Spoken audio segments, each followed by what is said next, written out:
Remember at the development affect how community. I think we should be able to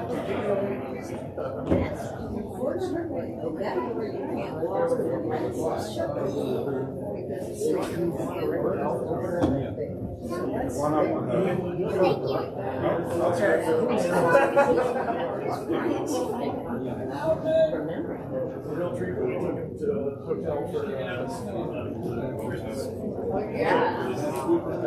trying to open the door.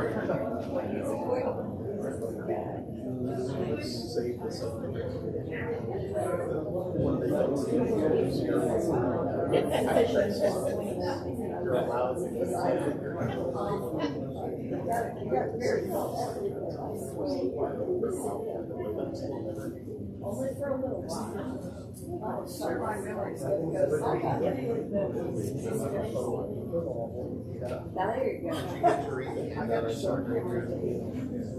I basically compiled together Unitarian Universalist statements of faith and covenants since 1790. Oh, that's a...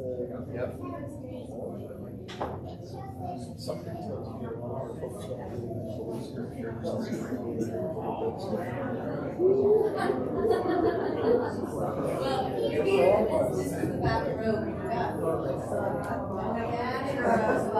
Even the original objects of necessity shall be the knowledge of the answers of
Good morning. Welcome to Auburn Unitarian Universalist Fellowship, located on occupied ancestral land of the Muskogee Nation and housed in a building constructed by free, formerly enslaved African Americans. My name is Billy Welburn, and I'm your service associate today. We welcome you. We know you come here for different reasons: to find community, to seek your spiritual and personal truths, to question, to nurture your heart and soul, to be nurtured, to explore new ideas, to find comfort, and perhaps to find the answers to some of your bigger questions. We welcome you. We know you come from different places, different religions, different beliefs, and different backgrounds. We hope you will find comfort, connection, challenge, and love here. We hope you will find ways to provide outreach to others in our congregation, in our local community, and in our world community. I call your attention to the announcements that are printed on the back of the order of service. Please read these for important info about the fellowship life. Spoken announcements will be heard at the end of the hour. On behalf of the members of the fellowship, I extend a special welcome to all visitors who are joining us for the first time, and to those of you who still feel like visitors. If you have not already done so, please fill out our visitor book located at the front near the greeters, or digitally by visiting auf.org/visitor. You may also contact our minister, Reverend Chris Rothbauer, at minister@auf.org with any questions or concerns you may have. As we prepare for our service this morning, please remember to turn your phone and other electronic devices to silent.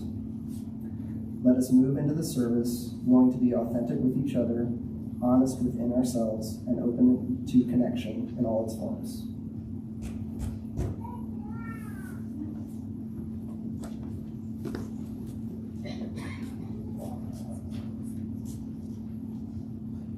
Our opening words this morning are from Katie Romano Griffith.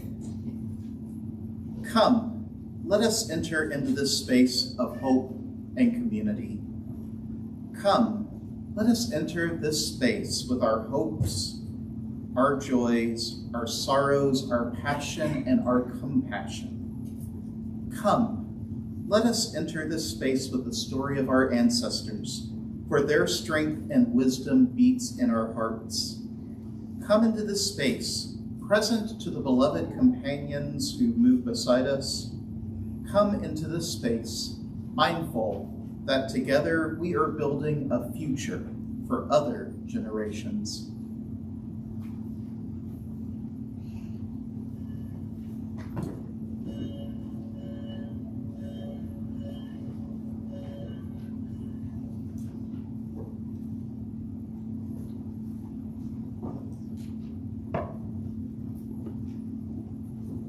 I'm going to play two airs today, one for the prelude, one for the offertory. And I'm sorry I didn't get them into the bulletin in time. They're from an opera called The Two Princes by someone named Esser, and they're arranged by Josef Kufner.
We light our chalice this morning with these words from Erica A. Hewitt.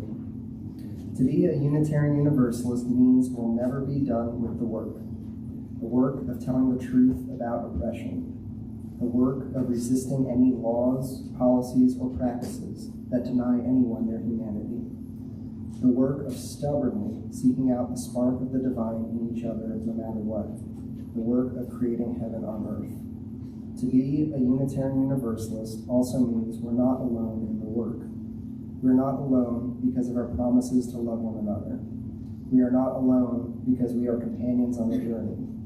We grow ourselves into allies, helping one another get free, because none of us is truly free until we are all free.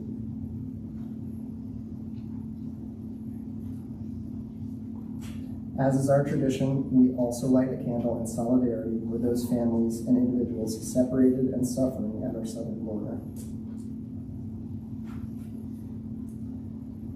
We light our peace candle this week for the internal conflict in Myanmar, where insurgencies have been ongoing in the country since 1948, the year the country, then known as Burma, gained independence from the United Kingdom. Conflict has been largely ethnic-based, with several ethnic armed groups fighting Myanmar's armed forces, the Tamata, for self-determination.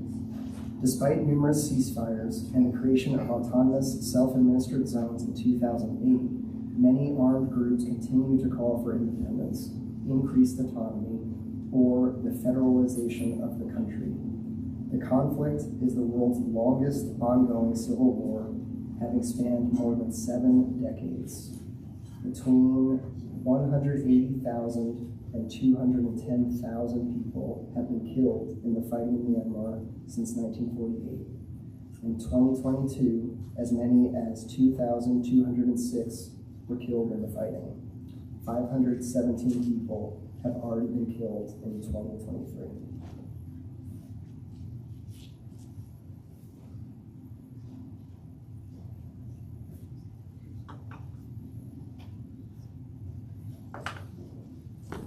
I invite you to rise in body or spirit and join us in singing our opening hymn, hymn number 1023 in the Teal hymnal, Building Bridges.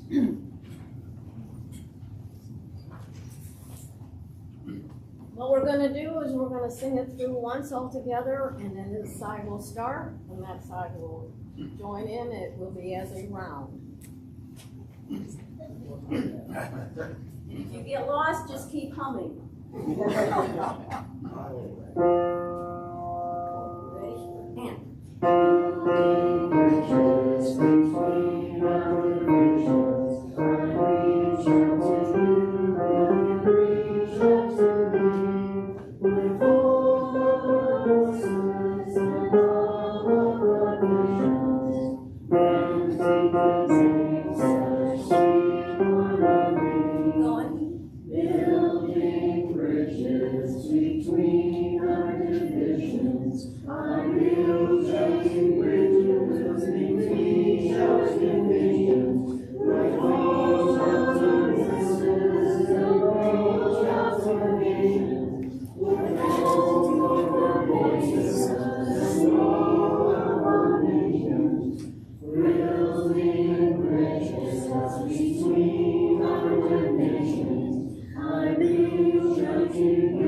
It'll work.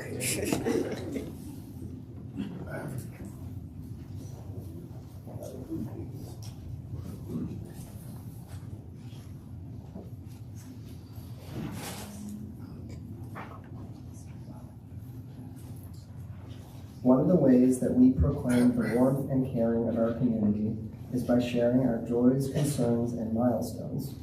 If you're joining us virtually, we invite you to type your joy, concern, or milestone in the YouTube chat box during the Music for Meditation. We invite those in person to, one at a time, drop a pebble in the water in our communal bowl during the Music for Meditation. Spoken joys and concerns will be invited following the music.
work? Do I just step up here? Yeah. We'll have the mic on in just a second. So I invite you, if you have a joy, concern, or milestone, to come forward one at a time and briefly share it into the microphone. To please maintain social distancing and not line up, but come up as the last person has spoken. Good morning. My name is Glenn Mulder. I'm the new guy. It looks a lot different looking this way than looking this way. I can tell you that. Today I have so many concerns. We'd have to order pizza and some beer and get them in here for me to get through my whole list. But I don't want to talk about them all today. I just want to talk about the Ukraine. I hear about different things. I have a personal connection with the Ukraine and with Russia. First thing, there are probably people with different views, I'm sure, and a lot of different camps. And so let me start with isolationism. That didn't work in the First World War. It didn't work out too well in the Second World War. The world is too small now to say, well, they're over there and we're over here. Everything that happens in the world today affects the United States. As John Donne said, ask not for whom the bell tolls, it tolls for thee. Another camp might be, well, Ukraine's a big country. Let the Russians have the part that they've already gotten. I mean, let's get this war over with, stop the fighting. Over 100,000 Russians have died, and a lot of Ukrainians have died, mostly civilians. Children, women, non-combatants. But if they did, it wouldn't stop there. Russia has said that they want to go back and have all the countries that were part of the Stalin era back in their camp. So it wouldn't stop there. If you had the eastern part of Ukraine and the Crimea, then Russia would just say, well, we outfoxed the West, let's get the rest of it. But it wouldn't stop there either. Kazakhstan, Tajikistan, Uzbekistan, Moldova, all the other countries that speak Russian, the Russians want that back in what they call Greater Russia. So it's not really a conflict anymore between the Ukraine and Russia. It's really between a democratic West and an autocratic East. You have the U.S., Canada. Sorry to interrupt. I'm sorry. It's no worries. If you'd like to grab a stone to represent your concern, you have the bowl right here. This is my favorite right here. Thank you. Do I put it in That's right. here? Do I continue or do I stop? That's all. We do short sharing at this point. Okay, I'll be So, real quick. perfect company. You know, you can see who's lined up on the side of the West and who's lined up on the East: Russia, Hungary, China, Iran. So it can't be a matter of this is Russia and Ukraine. It's us and them. And I hope that you will always support the Ukraine. Thank you very much.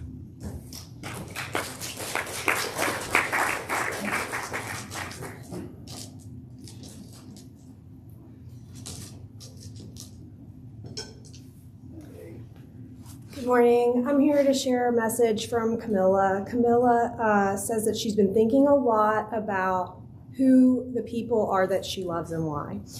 And she says that she's come to the conclusion that anyone who steps foot on AUUF soil is someone that she loves, and that's because that's a signal to her that you are open to change. And so I wanted to share that from her. I don't normally get up here. I'm shaking like a leaf. If you want to go and visit her at Arbor Springs, it's room 511, and she's making really good progress. So if you have notes or things to share for her, please do. Gosh. All these traditions are stones. Hey! It's been a few weeks since I found out a friend of mine passed away, Milan Bertozza. He's one of the best musicians, and I first met him at a session, and he was the recording engineer, and he was a great recording engineer and a great musician. And I was quite a surprise. Somebody said, Hawaii music icon Milan Bertosa at age 61. And so maybe I can find out how to get in touch with some of the other folks, like his wife, and where they went. But he was an excellent musician. He loved cats, and and that's that. And I hope we can go visit Camilla. That sounds like a winner. Yeah.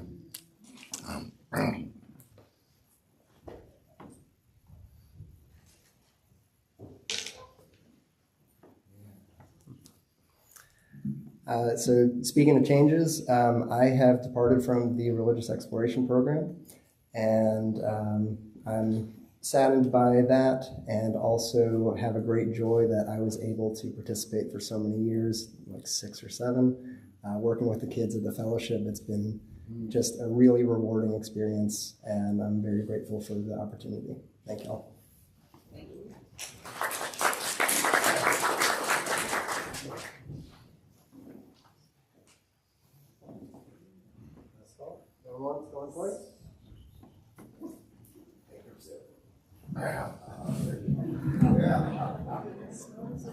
Everett's got a joy.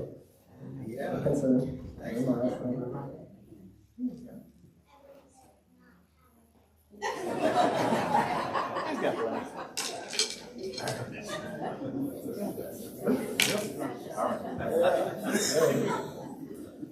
all right.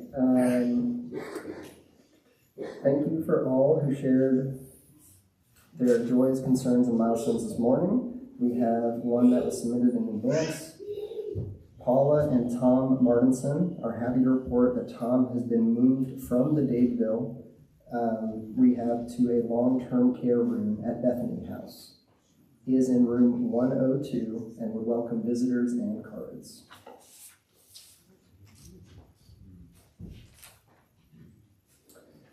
May all the joys, concerns, and milestones of this community, those shared aloud and those held in silence, be received into the care and concern of all present. Our moment for all ages today is led by our coordinator of religious exploration, Angela Farmer.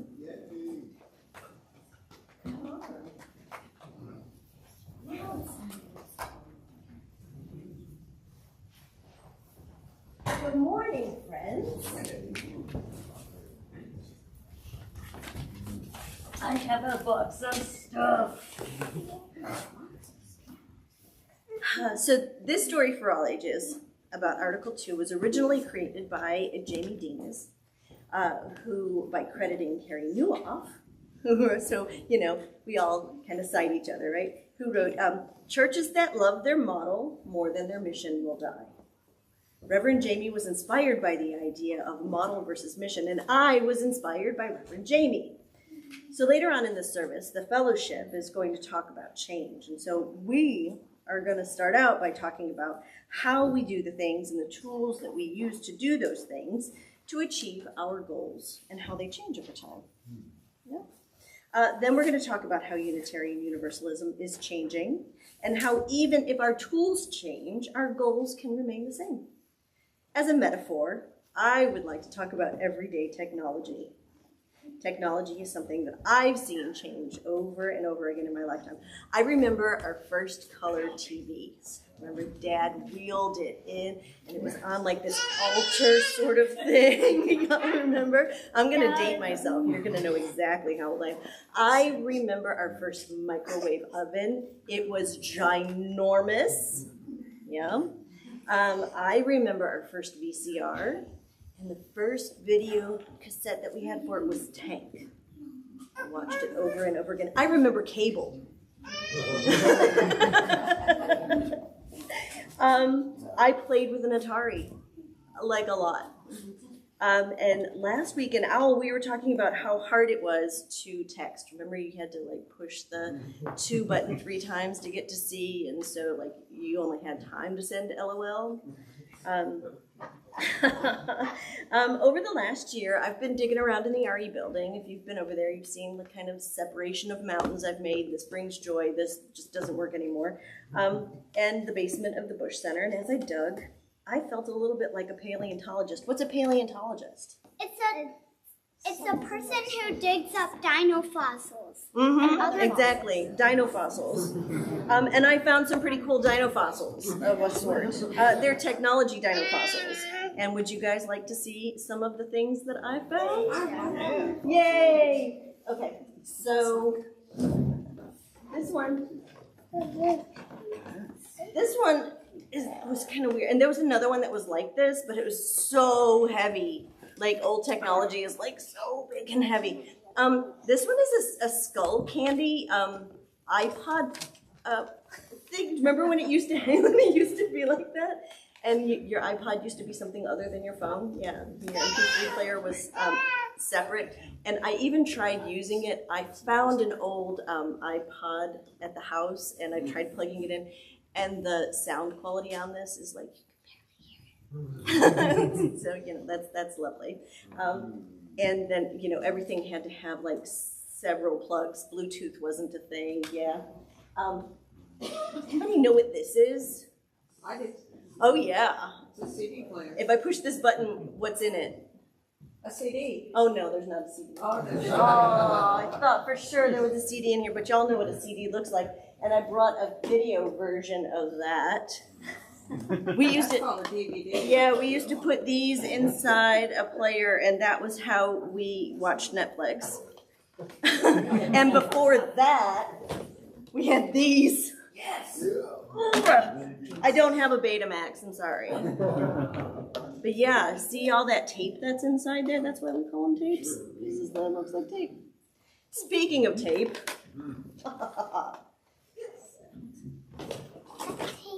I wanted to bring in an 8-track. I wanted to bring in an 8-track, but I just had the cassette version. The 8 tracks were off in storage. So, what in the world is this? Do you know that if you were to plug this in, it wouldn't even work anymore?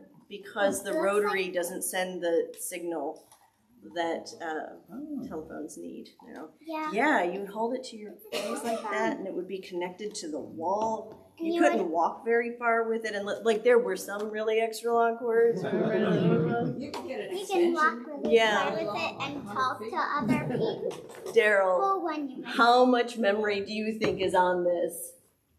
I think about 512K. I mean, and megabytes. Yeah, it's 500 megabytes of this huge thing that also has like a million cords that go to it just to make it, like you have to plug this into the wall to make it work. In their time, these things were very useful. I wrote my dissertation on this. It's probably still on here. No one take this. I don't know if I have a copy. I think I do. Probably on the cloud, which is what we use now, right? Okay, so these are very excellent fossils, and they served the purposes that we wanted. People wanted to hear music. People wanted to watch movies. People wanted to save and share files, and we used those. They were very useful. And even though what people want stays the same, we change the tools that we use. We would never use these. Like half of these things don't even work anymore, right? I want you to think about 1985. Yeah? You got a solid memory from 1985? That's about the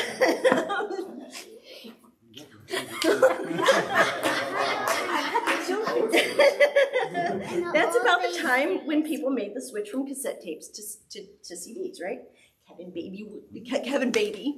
Kevin Bacon was a baby-faced rebel, and Microsoft 1.0 was released. This is the year that dentists stopped using uranium in fillings, right? I just have a few words for you. Mikhail Gorbachev, The Cosby Show, and the last Johnny Carson. Yeah, just imagine if we were stuck in the mid-80s. There, okay. And in Unitarian Universalism, we started using the 7 principles as the technology of our faith in 1985. But like all other technologies that we've seen, it's had to change. And we've had a wonderful team of leaders develop a new technology of our faith. This technology has 7 values. They're pluralism, interdependence, equity, evolution, justice, generosity, and right in the center is love. And now it's up to us to figure out if this new technology and these new values are going to be the next way that we can live our UU faith in the world. It's a lot to think about. And we all know that change is hard and that getting used to a new technology is not easy. It can be uncomfortable and it can take a little while to adjust. But we know that as long as we commit to moving forward together in love, our tools can change again and again. But our goals and what we want can stay exactly the same. Blessings to all of you, and thanks for this fun little time capsule. This was great, great fun. Now let's sing, everybody, off. May your minds be open to learning. May your words bring truth into the world. May your hearts know love and your hands do justice as you go your way. As you go your way in peace. As you go your way in peace.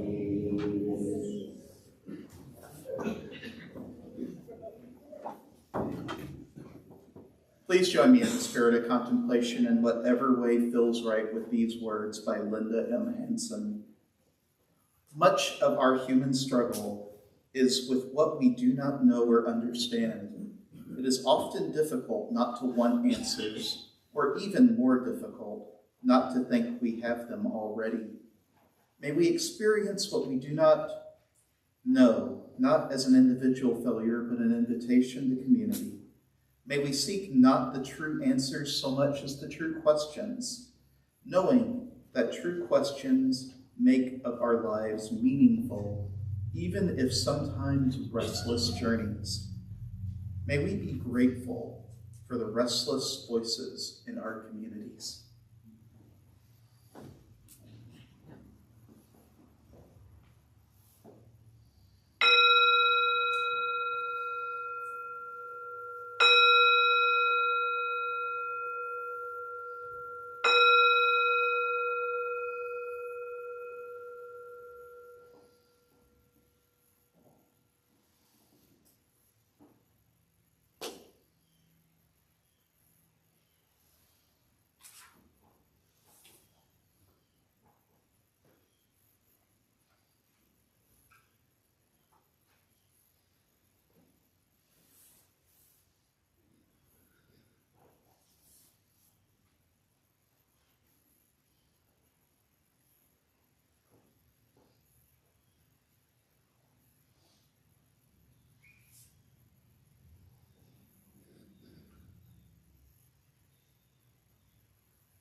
Blessed be.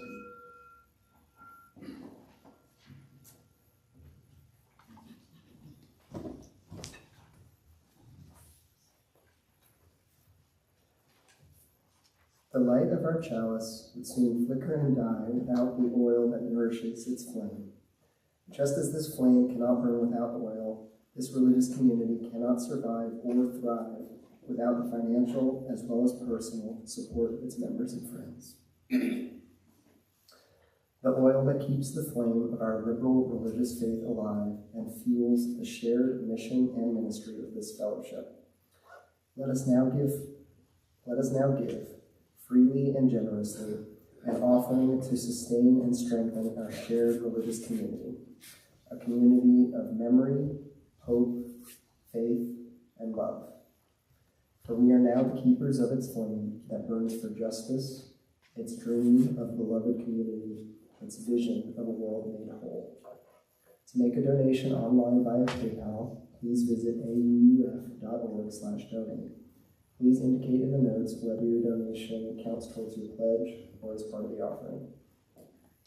If you are writing a check, please make your check payable to AUF with a note in the memo line about offering or pledge, and drop it in the offering bowl or mail it to P.O. Box 669, Auburn, Alabama 36831. The offering will now be gratefully received.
A reading from James Luther Adams.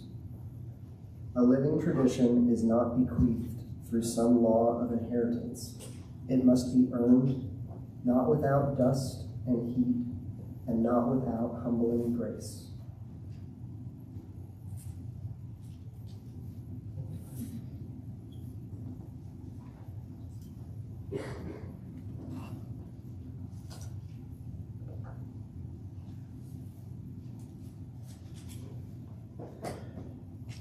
It's not lost on me that I'm about to preach this sermon knowing that I'm in the younger category of people in this room.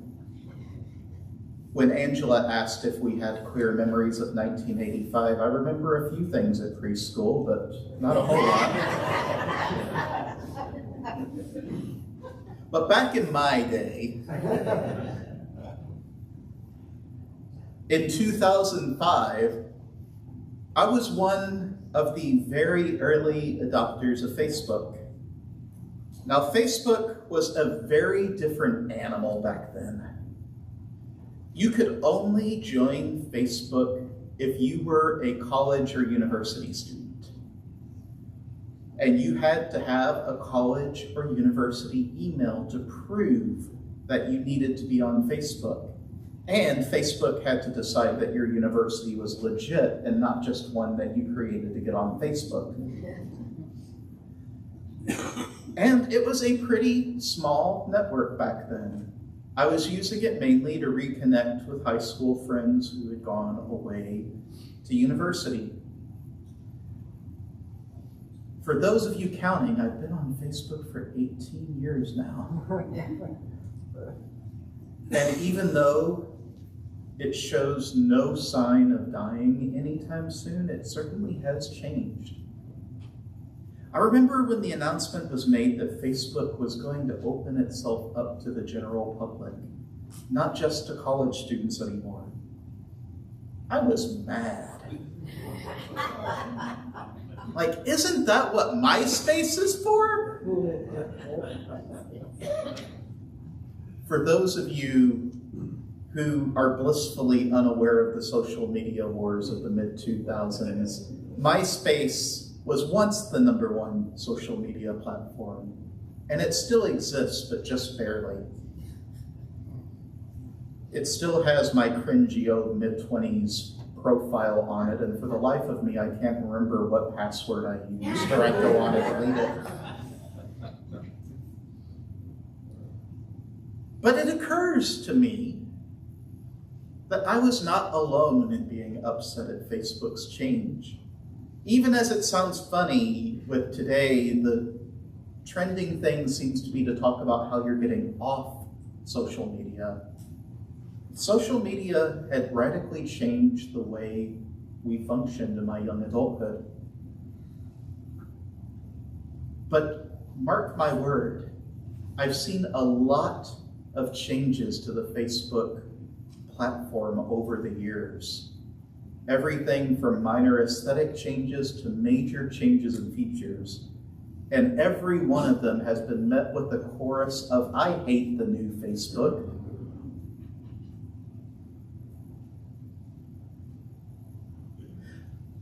I was thinking about that as I've been thinking about our topic this morning. Because I also remember how excited I was when I discovered Unitarian Universalism. It was the early 2000s. I was slowly healing from my childhood religion, and I heard that there was this group of people that basically let you believe anything. That's a sermon that I'm going to do next month. We don't really let you believe anything, but stay tuned for the sermon why you shouldn't be a Unitarian Universalist.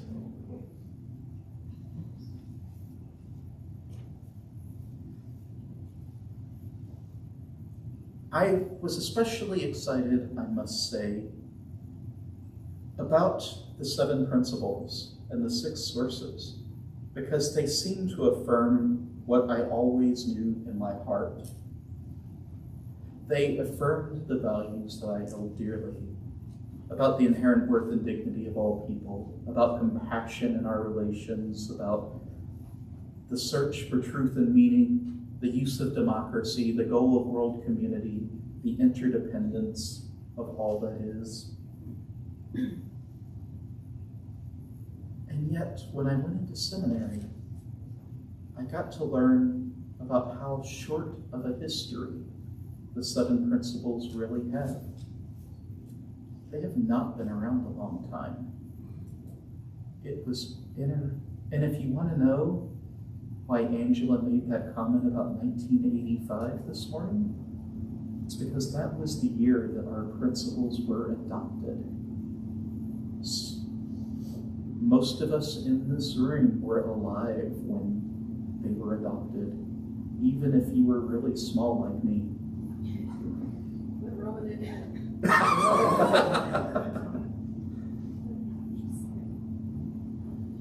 The 7 principles we're going to be talking about were and have served our faith well. But what's always struck me about our faith, even more than our values, is our pride in being non-creedal.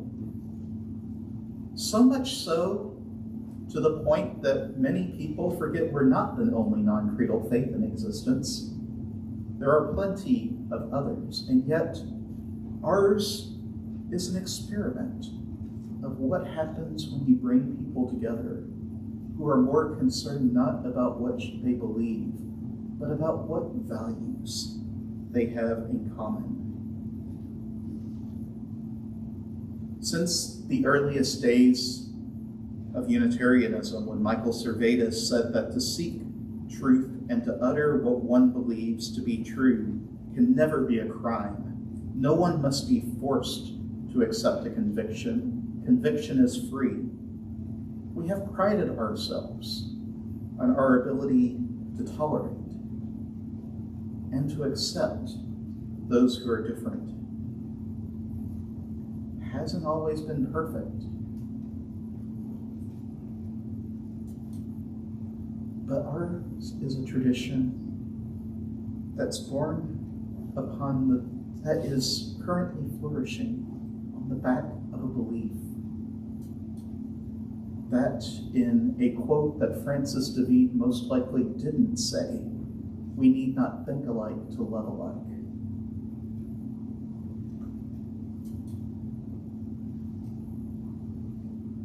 I think that it was our non-creedalism that led to us being such a living tradition.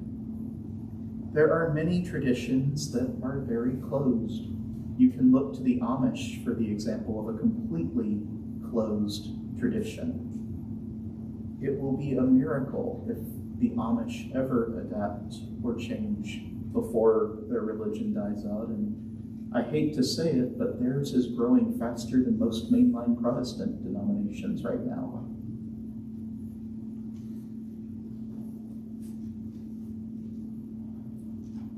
But to be a living tradition is to accept that the work of defining who we are is never done.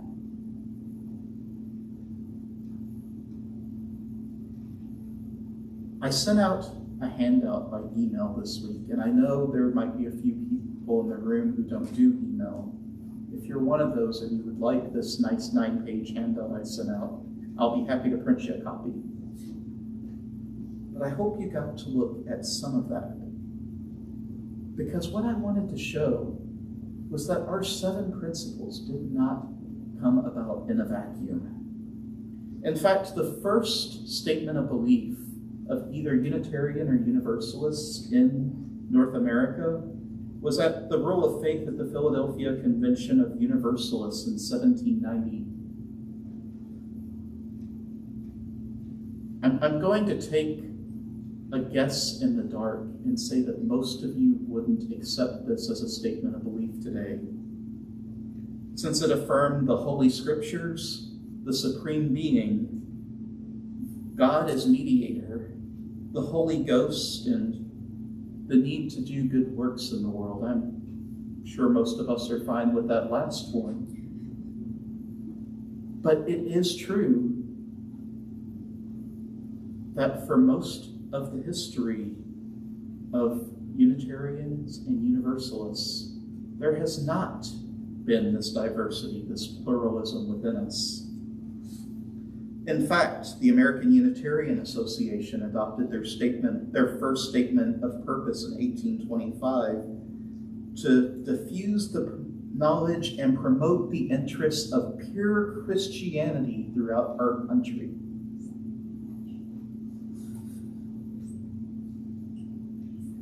What happened? Well, for one, when you're a non-creedal faith, you tend to be open to those who would challenge the very foundations, starting with the transcendentalists, including Ralph Waldo Emerson, who challenged us to see God in nature rather than as a distant, uninterested supernatural being. Or Hosea Ballou, who believed that rather than sending sinners to a place to be purified like purgatory, believed that universalism should accept that no person should ever be tortured for all humanity, for all eternity, rather. Humanity too, but I meant eternity. Or the religious humanists who challenged us to think about whether a belief in God was even necessary to be a good person, or whether our chief religious aim could be to work for a better world and for the next generation, or the social justice advocates who challenged us to look at the systems of oppression that exist even within our faith and to work for a better world. Yes, the question's been asked whether Michael Servetus would even recognize us as his intellectual descendants. The answer is he probably wouldn't. But I'm quite proud that we've been so open to new and varied points of view that these old statements of belief needed to be revised over the years. Our greatest strength is our ability to adapt to new generations and to ensure that we're relevant for future generations to come. Now, I wouldn't say that our 7 principles are a statement of belief. Far from it. They were actually designed as a covenant between Unitarian Universalist congregations and were never intended to be adapted as individual statements of what a Unitarian Universalist believes. But people found them inspiring, and they are inspiring. So much so that after the original version was adopted in 1961, they were heavily rewritten and revised in 1985. For much of the history, the principles were not a statement of belief. But my speculation is that in the 1990s, they filled a void. Filled a void because have every one of you had the chance to have someone ask, what's a Unitarian Universalist, after you tell them where you go to service on Sunday? And yet, as beloved as the 7 principles are, they must also change. One of the criticisms that's emerged over the years is that the 7 principles themselves have become a de facto creed. And the UUA wisely foresaw the danger of this and put it in their bylaws that the principles must be reevaluated at least every 15 years. Well, we're at that 15 years.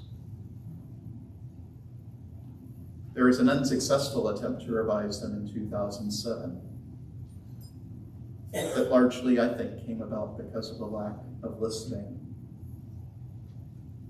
This time around, the Unitarian Universalist Association has been trying for 2 years to find out what are our core beliefs. What is it that makes a Unitarian Universalist a Unitarian Universalist? As former UUA co-moderators Barb Grieve and Alondria Williams said, the UUA board would like to see an Article 2 that is inspirational, memorable, and poetic.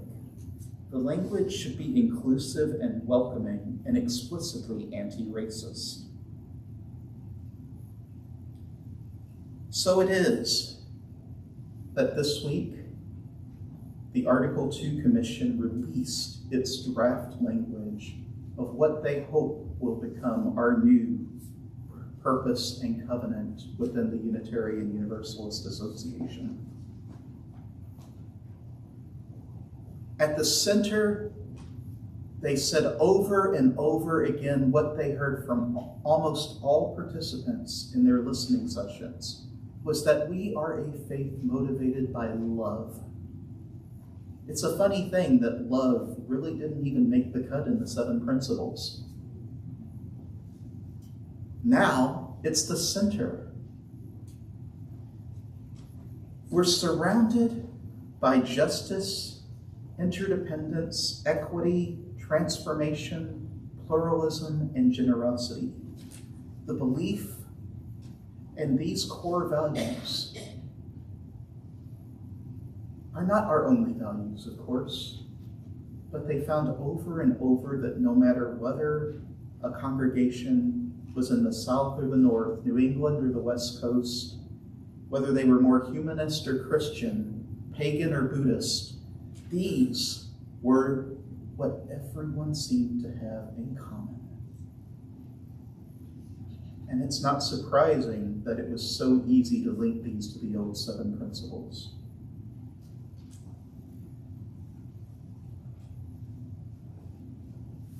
Now there's been a little upset on the internet in the last few months if you are in any Unitarian Universalist groups. A loose coalition of people calling themselves Save the 7 Principles has emerged, who seem to believe that the 7 principles are the divine last word of God about what Unitarian Universalism is. They don't use that language. I use that language. I am not going to sit here and tell you to like this. I am not going to sit here and tell you that this is the way things should be. I am not going to sit here and tell you that this will also not need to be revised in 15 years. What I will ask of you, and this is why I printed it all out, is that you take it home, read it, see what your initial feelings about it are, and then reread it again. See how it makes you feel. And if you have criticisms, the UUA wants to hear them. They have already made about 3 or 4 revisions, major revisions to this based on feedback from people. To give an example, democracy was not in it until the feedback was received that we needed democracy in it. It is in it now.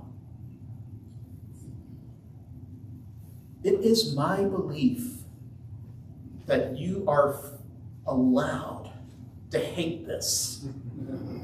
You are allowed to throw it across the room and say, this is not anything I will ever stand for.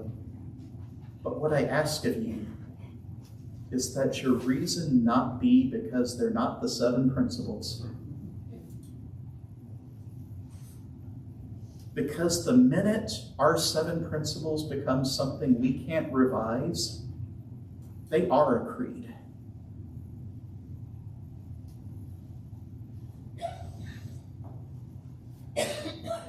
To me, this is exciting time. An entire 3 generations have basically grown up on the 7 principles as the articulation of who we are. And now we have the chance to redefine who we will be to remain relevant in the next generation. Some people didn't like the 1985 principles either.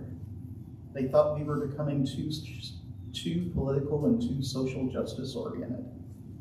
They broke away and formed the American Unitarian Conference. The American Unitarian Conference no longer exists.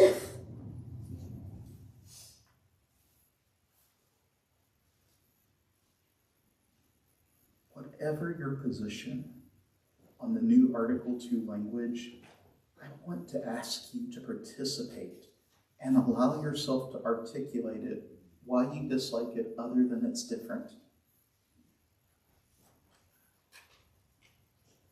Because what our living tradition demands even more than a nice, pretty graphic is that we all participate in it. Because it is our tradition. It is much prettier a graphic, by the way, than what the black and white does it justice. I hope you'll look up the original color version.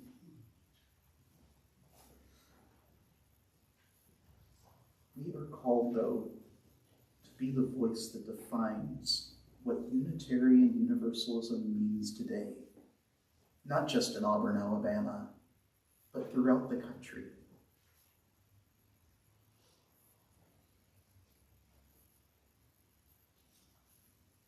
We aren't expected to be perfect. That's why that article is in the bylaws that requires these to be revised every 15 years. But what we all are called to do is to do our best and to make sure that Unitarian Universalism is around in another 40 years. May we be the living tradition that continually transforms itself to meet the demands of our age. And may we be participants in that living tradition, because as James Luther Adams says, we didn't just inherit it, we have to earn it. May it be so. I'd like to invite you to rise in body or in spirit and join in singing our closing hymn, number 1017 in the Till hymnal, Building a New Way. Did what?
Please join me in extinguishing our chalice. You'll find the words in your order of service. We extinguish this flame, but not the light of truth, the warmth of community, or the fire of commitment.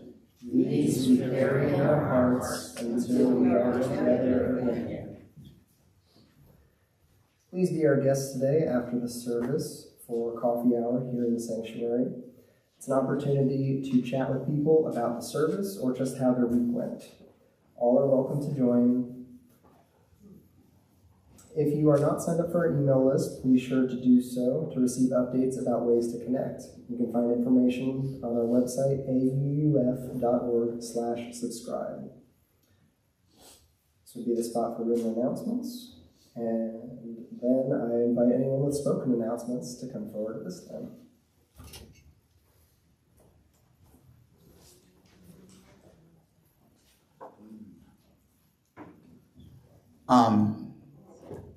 If you like beer, and if you like talking about things that sound funny when you're drinking beer, like philosophy and theology and spirituality, this is a plug to come join us for Theology on Tap Thursday at 7 o'clock at Red Clay Brewing Company on Railroad Street in Opelika.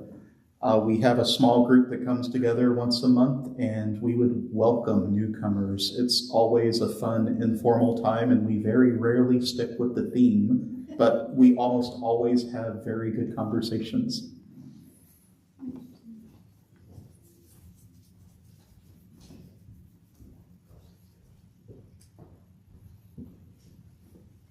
Good morning. I haven't seen Pam, so I'm channeling her today about the announcement on the back that mentions the drum circle and yoga on Tuesdays.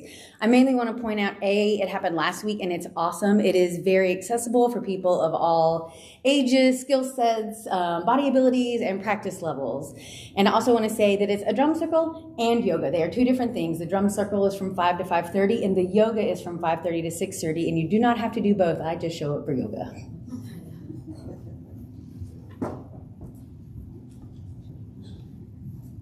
And then immediately after that is the instrumental jam. So you can come do some drums, take a stretching break, and then do a variety of instruments. So that, and we are having a second game night of the month now on the 4th Saturday. So second Friday, 4th Saturday.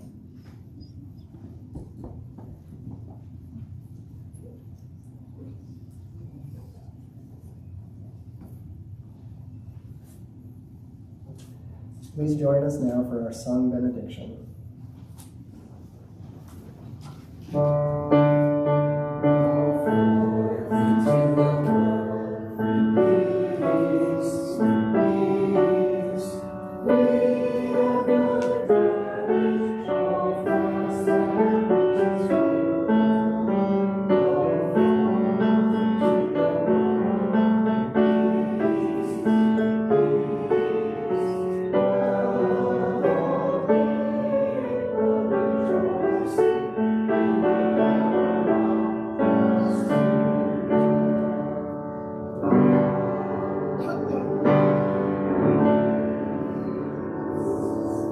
Benediction is by Susan Werner. There is a hope that's been expressed in you, the hope of 7 generations, maybe more, and this is the faith they invest in you. It's that you'll do one better than was done before. Inside you know, inside you understand, inside you know what's yours to finally set right. Amen. Blessed be, and go in peace.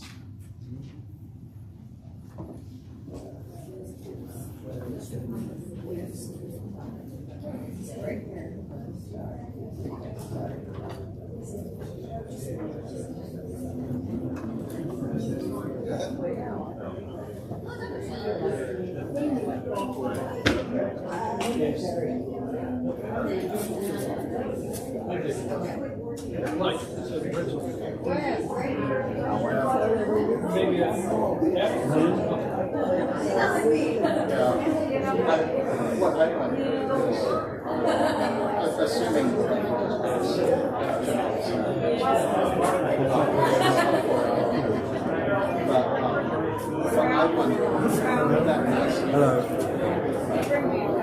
Have you been to Ukraine? Sorry? Have you been to Ukraine? I have been to the